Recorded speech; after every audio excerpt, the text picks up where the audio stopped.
lebih Allah Subhanahu wa Ta'ala.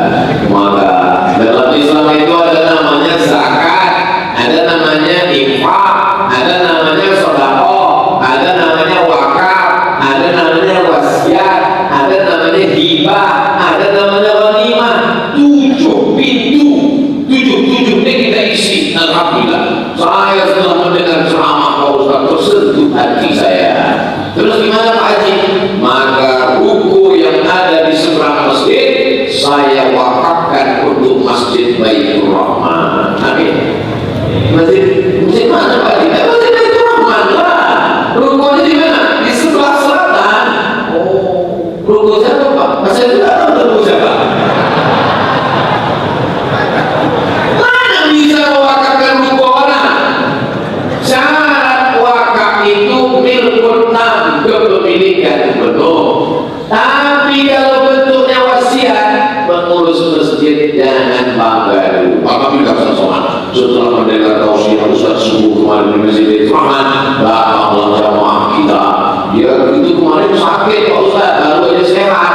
Lalu kemudian kata dia, aku wasiatkan ruku yang ada di seberang jalan Baitur Rahman, ku wasiatkan untuk masjid. Jangan senang dulu, karena wasiat itu artinya berpindah tangan kalau sudah mati.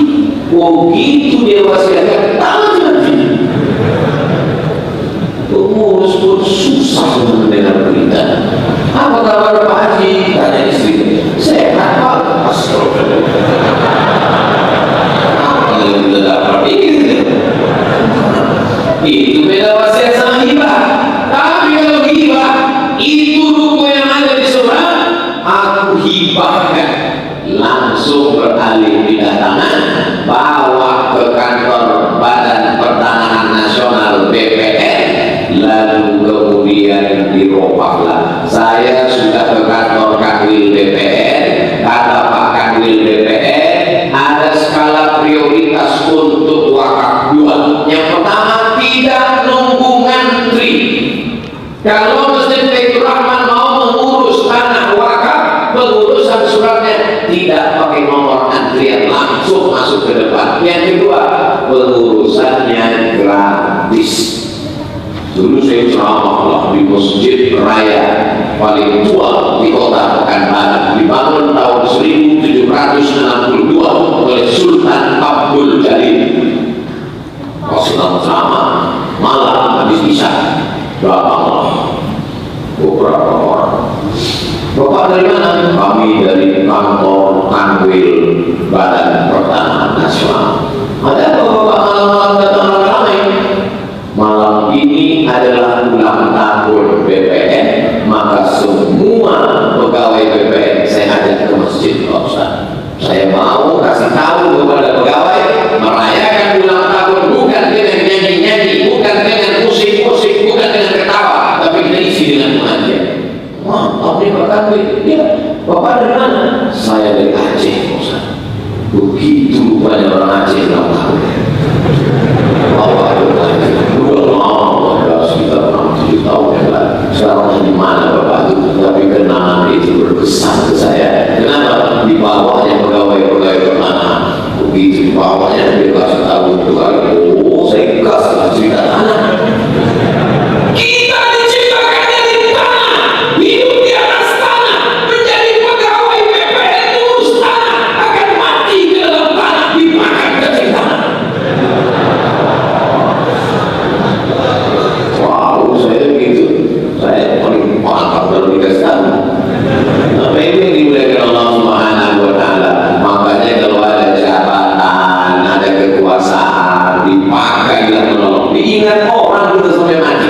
Nama kita ingat, tapi kenangan bagaimana dia memakai kekuasaannya itu, membawa anak-anak buahnya, mengingatkan. Sudah itu apa kata dia? Malam itu sebelum instruksi negara tentang gratis urus, Bapak Ibu pengurus masjid sekolah Pekanbaru, siapa saja yang mau mengurus tanah masjidnya gratis. Sekarang tidak baru ada aturan gratis. Ini nampaknya lampu sudah dimatikan karena listrik mahal di situ. Jemaah ini benar, Ustaz Somad mungkin merasakan Masjid Baitur Rahman Banda Aceh, wakaf sedekah infak Jumatnya saja 20 juta perak. Nah, 20 juta. Saya tadi tausiahkan jam 6, berarti selesai jam 7, artinya waktu belum habis lagi. Saya di mana-mana kan 60 menit sesuai yang tertulis di botol Aini Kuah. Minumlah Aini Kuah, produk umat Islam, membangkitkan ekonomi umat. Itu bangga saya kalau bicara di Aceh. Minumnya produk umat, masjidnya 1 Jumat 20 juta, banknya bank syariah. Tenang di Aceh, cuma tantangannya tidak begitu kuat. Ustaz-ustaz kalau ceramah cuma di Aceh, itu masuk surganya ya kaki 5. Tantangannya tidak kuat. Apalah tantangan berdakwah di Aceh? Mau minum produknya minuman Islam, keluar dibantu oleh kanun syariah, perempuan tak boleh keluar tak boleh hijab, diatur oleh undang-undang syariah. Tentang senam konvensional sudah disyariahkan, jadi tak ada beban. Itu akan saya kurangi jadwal kaji. Tapi kalau tempat lain saya bicara tentang berpindah dari konvensional ke syariah. Mari pakai produk umat Islam. Jangan lagi beli ini. Belum tentu dia kalau untung dia bantu umat Islam. Belum tentu dia akan menolong agama Allah. Maka orang pun menyumpah saya mati-mati supaya serapah. Bagus, semakin cepat saya masuk surga.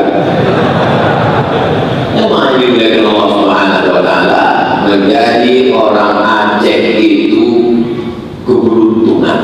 Kenapa? Karena semuanya serba syariah.